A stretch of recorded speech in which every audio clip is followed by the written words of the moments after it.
emporté par le vent de la jeunesse. Prends le premier pas. C'est moi, c'est toi, c'est FCA. Pourquoi est-ce que le français est-il important pour toi?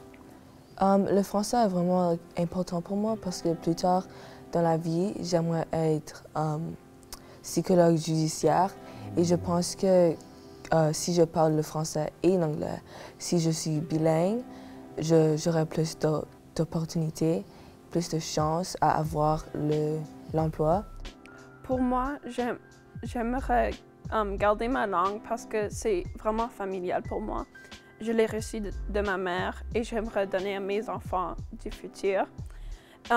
J'espère aussi que quand mes enfants auront à l'école, je pourrai communiquer avec leurs enseignants et encore être riche dans la langue dans le futur. Ouais, c'est comme un héritage francophone. Non mais ouais, le français c'est important pour moi, c'est toute ma vie, c'est partie de mon identité, c'est qui je suis, donc tu ne peux pas avoir Théo sans le français. Ça a été toujours toute ma vie depuis l'enfance. Ouais. Et je parle avec ma famille, toute ma famille parle en français. Et ça fait partie de qui je suis et je me sens comme s'il y a un sentiment d'appartenance. Trouves-tu qu'il y a des défis associés à parler en français dans un milieu majoritairement anglophone? Oui, parce que tout le monde parle en anglais et personnellement, je suis entourée par beaucoup d'anglophones et c'est vraiment difficile à pouvoir parler en français avec eux parce qu'ils parlent toujours l'anglais, donc c'est un gros défi que j'aimerais améliorer, mais oui. Et pour moi, comme hors de l'école, c'est presque toujours en anglophone, sauf avec ma famille, alors, je pense que je suis plus apte en anglais car mon vocabulaire est plus riche en anglais qu'en français. Alors, si je veux faire comme une grande conversation, quelque chose comme ça, je parle presque toujours en anglais parce que c'est plus facile pour moi. Des fois, je parle le franglais. Un peu comme tout le monde, hein, des fois j'ai l'impression. Pour continuer, la culture francophone, c'est quoi une tradition dans la culture? Je crois que les événements de FGA, la francophonie jeunesse à l'Alberta, j'adore ça. Je crois que c'est une tradition auquel tous les jeunes et les adultes et les bénévoles devraient s'interagir et venir et s'amuser.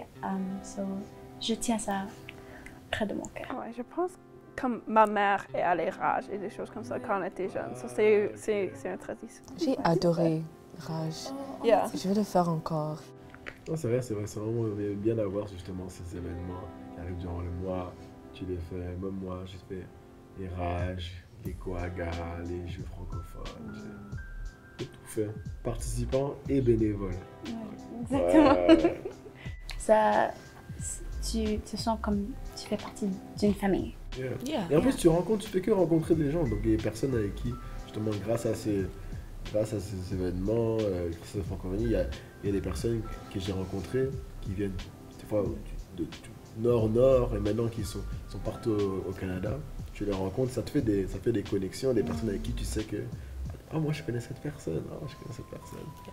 Non, c'est vrai, c'est vraiment bien d'avoir justement ces événements qui arrivent durant le mois. Tu les fais, même moi j'ai fait les Rages, les Coaga, les Jeux francophones.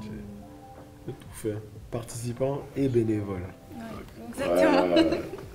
Ça, tu te sens comme tu fais partie d'une famille. Comme moi, je suis dans une équipe d'athlétisme et la plupart des gens qui sont dans mon équipe parlent le français. Donc ça nous réunit ensemble comme une famille. C'est plus amusant avec eux.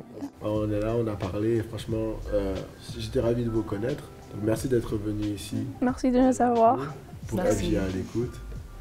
Est-ce que tu as quelque chose à rajouter? Oui, c'était un réel plaisir. Vous êtes magnifique et je suis tellement contente qu'on puisse persévérer la langue et avoir cette conversation entre nous et Seigneur en tant que francophone en Alberta.